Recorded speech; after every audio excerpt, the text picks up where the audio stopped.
My mom silenced an entire room of relatives who mocked her for years. My aunt called my mother a failure in front of 30 family members at my grandmother's birthday dinner. My mother smiled, pulled out an envelope, and didn't raise her voice once while she destroyed everything my aunt had built. Growing up, I watched my mother get belittled at every family gathering. Her sisters Rosalind and Harriet had married wealthy men. They lived in large houses, drove expensive cars, took vacations to places my mother could only see in magazines. My mother married my father, a high school teacher who loved her completely, but never earned more than modest wages. The comparisons never stopped. Rosalind would comment on my mother's outdated clothes. Harriet would ask loudly if we were still living in that tiny house. At Christmas, they'd give us charity gifts with pitying looks, things they'd bought on clearance and wrapped hastily. My grandmother enabled all of it, laughing along because Rosalind and Harriet funded her lifestyle. My father died when I was 16, heart attack at 47. The funeral was the worst day of my life, but what I remember most was Harriet whispering to Rosalind that at least now my mother might find someone who could actually provide. My mother heard. She said nothing. She always said nothing. For 12 years, she worked double shifts as a nurse. She paid off our house. She put me through college without loans. She never asked anyone for help, never complained, never confronted the women who treated her like dirt beneath their designer shoes.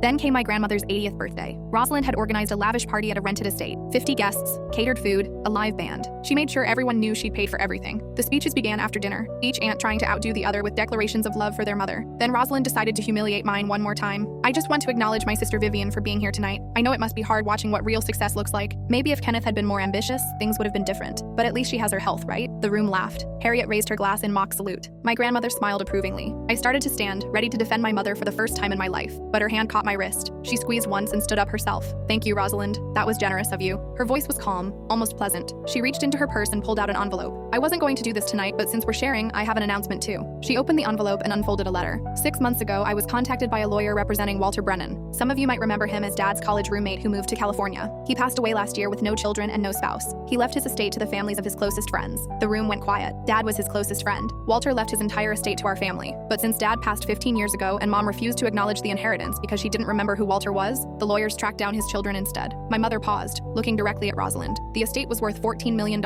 split between 3 daughters. I've already collected my share. Rosalind's face went pale. Harriet dropped her wine glass. I didn't say anything because I wanted to see if anything would change when you thought I still had nothing. It didn't. You're exactly who you've always been. My mother folded the letter and returned it to her purse. I've also had a conversation with the estate lawyers about future distributions. There are ongoing royalties from Walter's patents. I've requested that my sister's shares be donated to charity instead. The lawyers agreed since Rosalind and Harriet never responded to the original inheritance letters they received. She turned to my grandmother. Happy birthday, Mom. I won't be attending future family gatherings. She kissed my grandmother on the cheek and walked out. I followed, my heart pounding with something I'd never felt at a family event before: pride. We drove home in silence. Finally, I asked why she'd waited so long. Because I needed to know for certain that they'd never change. Now I know. My mother used part of her inheritance to build a scholarship fund in my father's name. She travels now, sending me photos from places she only dreamed about before. Rosalind and Harriet have both called multiple times. She never answers. Some people mistake silence for weakness. My mother taught me it's just patience waiting for the right moment.